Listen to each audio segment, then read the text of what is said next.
এটা গুরুত্বপূর্ণ বিষয় বলার জন্য আসলাম। আরব বিশ্বের পতনে কি লাভ হবে কিনা বাংলাদেশে? আমি বিভিন্ন অধিকাংশ বাঙালিকে দেখলাম, 80% হবে, 70-80%, যে বর্তমানে ইরান যুদ্ধ, যে আরব বিশ্বের ওপর বোমা পড়ছে, তাদের তেল ক্ষেত্র, গ্যাস ক্ষেত্র ধ্বংস হচ্ছে এবং সেখানে ব্যবসা বাণিজ্য সংকুচিত হচ্ছে, বাঙালিরা খুশি। 50%+ বাঙালি খুশি, আনন্দ প্রকাশ করছে যে আরব বিশ্ব ধ্বংস হোক, আরব রাজ্য ধ্বংস হোক, ইরান জয়লাভ করুক। আমাদের দুর্ভাগ্য যে আমাদের অধিকাংশ মানুষ শর্ট টার্ম আবেগী, লং টার্ম চিন্তাভাবনা নিয়ে তাদের ইতিহাস বা বিশ্বের পরিস্থিতি সম্বন্ধে সম্যক জ্ঞানের অভাব পরিলক্ষিত হয়।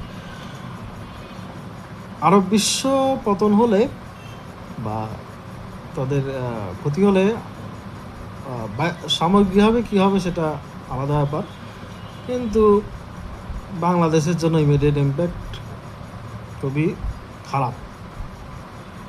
আমরা স্বাবলম্বী জাতি নই এখনও। আমাদের বিশাল একটা অর্থনীতি নির্ভর করে, রেমিটেন্স নির্ভর করে আরব বিশ্বে কাজের উপর। আমাদের কোটি কোটি মানুষ, প্রায় কোটির কাছাকাছি মিডল ইস্টে কাজ করেন, এভাবেই তারা নিজের পরিবার পরিজন নির্ভর করেন। বিশাল ফ্যাক্টর। এখন আরব বিশ্ব ক্ষতিগ্রস্ত হলে এদের মধ্যে অনেকের চাকরি সেখানে থাকতে পারবে না, কাজে তখন বাংলাদেশে ব্যাক করে। বাংলাদেশে অলরেডি কর্মসংস্থান নেই, যারা আছে তারাই কর্মসংস্থান নেই। দেশে ভালো ভালো ভার্সিটিতে পড়ে আপনার জব পায় না মানুষজন, ইঞ্জিনিয়ার বলেন, ডাক্তার বলেন, বিভিন্ন পেশার আপনি দেখেন BCS এর জন্য পাগল, যে কোয়ালিটি জবের অভাব, আবার জবেরও অভাব। কাজেই বুঝে নেন, আর বোঝানোর কিছু নাই যে আরব বিশ্বের পতন হলে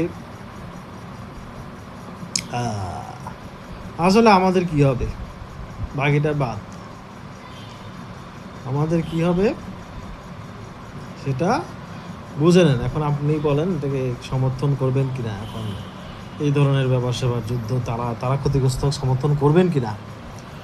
এবং এটা একটা অকৃতজ্ঞতা বটে। আপনি আরব বিশ্বের খাচ্ছেন, সেটার উপর আপনার অর্থনীতি নির্ভর করে, আপনি আবার তাদের ধ্বংস কামনা করতেছেন। এটা হচ্ছে বিপরীতমুখী চিন্তা ভাবনা। প্রতিটা জাতি তার স্বার্থ বোঝা উচিত, ভালো জাতি, যারা উন্নত জাতি, যারা স্বার্থ বুঝে, আমাদেরও সেরকম বোঝা উচিত। যতদিন আমরা বুঝতে পারবো না, ততদিন আমরা উন্নতির দিকে যেতেও পারবো না, এটাই স্বাভাবিক। ধন্যবাদ আপনাদেরকে। আসসালামু আলাইকুম।